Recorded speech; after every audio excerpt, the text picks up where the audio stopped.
उत्तराखंड में एक फल होता है जिसका नाम काफल है और इस फल के बारे में सिर्फ उत्तराखंड के लोग ही जानते हैं क्योंकि ये फल मार्केट में कहीं भी नहीं मिलता।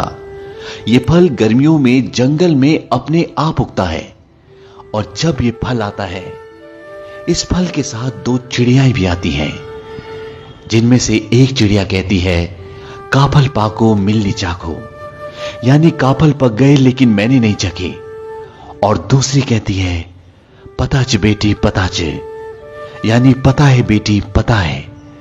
तो ये दो चिड़ियाएं काफल के साथ क्यों आती हैं और ये ऐसा क्यों बोलती हैं? इसके पीछे एक दर्द भरी कहानी है। ये बहुत समय पुरानी बात है। उत्तराखंड के छोटे से गांव में एक मां और बेटी रहती थी जो बहुत गरीब थी और उनके पास आय का कोई भी साधन नहीं था। उनके पास एक छोटा सा खेत था जिस पर उस बच्चे की मां खेती कर कर बहुत मुश्किल से अपनी गुजर बसर करती। लेकिन जब भी काफल का मौसम आता तो उस बच्चे की मां जंगल से काफल तोड़कर लाती और उन्हें बेचकर कुछ पैसे कमा लेती, जिसकी वजह से उनके कुछ दिन आराम से निकल जाते। उस बच्ची की मां को पूरा साल काफलों का इंतजार रहता। एक सुबह की बात है, उस बच्ची की मां सुबह सुबह जंगल से काफल तोड़कर ले आई, लेकिन उस सुबह उसे खेतों में काम करने के लिए जाना था। उसने सोचा कि वो शाम को काफल बेचने जाएगी। उसने अपनी बेटी से कहा कि मैं खेतों पर काम करने के लिए जा रही हूं और जब मैं वापस आऊंगी तब मैं अपने हाथों से तुम्हें काफल दूंगी, उससे पहले तुम काफल मत खाना। और जब वो थक हार कर खेतों से वापस आई तो उसने देखा कि टोकरी में काफल बहुत कम बचे थे। ये देखकर उसे बहुत गुस्सा आया।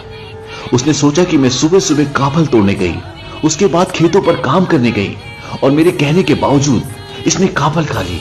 उसकी बच्ची काफल की टोकरी के पास ही सो रही थी। उसने गुस्से में एक जोरदार मुक्का अपनी सोती हुई बेटी को मारा और वो मुक्का लगने के बाद उसकी बेटी कभी नहीं उठी।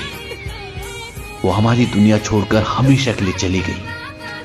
हालांकि उसकी मां का ऐसा कुछ भी इरादा नहीं था, लेकिन होने को कौन टाल सकता है। और इस घटना के बाद उसकी मां कई घंटों तक उसी के सामने बैठी रही। दरअसल उस बच्ची ने काफल नहीं खाए थे। दिन में गर्मी बढ़ने के कारण काफलों की नमी कम हो गई थी और वो सिकुड़ कर छोटे हो गए थे और इसलिए उसकी मां को लगा कि टोकरी में काफल कम है। जैसे जैसे शाम हुई वैसे वैसे हवा में ठंडक और नमी बढ़ी और काफल वापस अपने साइज में आ गए। ये देखकर मां को पूरी कहानी समझ में आ गई और उसको एक गहरा सदमा पहुंचा और वो भी उसी शाम अपनी बेटी के साथ हमारी इस दुनिया को छोड़कर हमेशा के लिए चली गई। कहा जाता है कि उस मां और उस बेटी की आत्मा दो चिड़ियाओं में चली गई जो हर साल गर्मियों के मौसम में आती हैं जब काफल आते हैं। और उसकी बेटी कहती है कि काफल पाको मिलनी चाको, यानी कि मां काफल पक गए मैंने नहीं चखे। और उसकी मां कहती है पताच बेटी पताच, यानी मुझे पता है बेटी पता है। तो काफल जैसे स्वादिष्ट फल के पीछे ये एक दर्द भरी कहानी थी।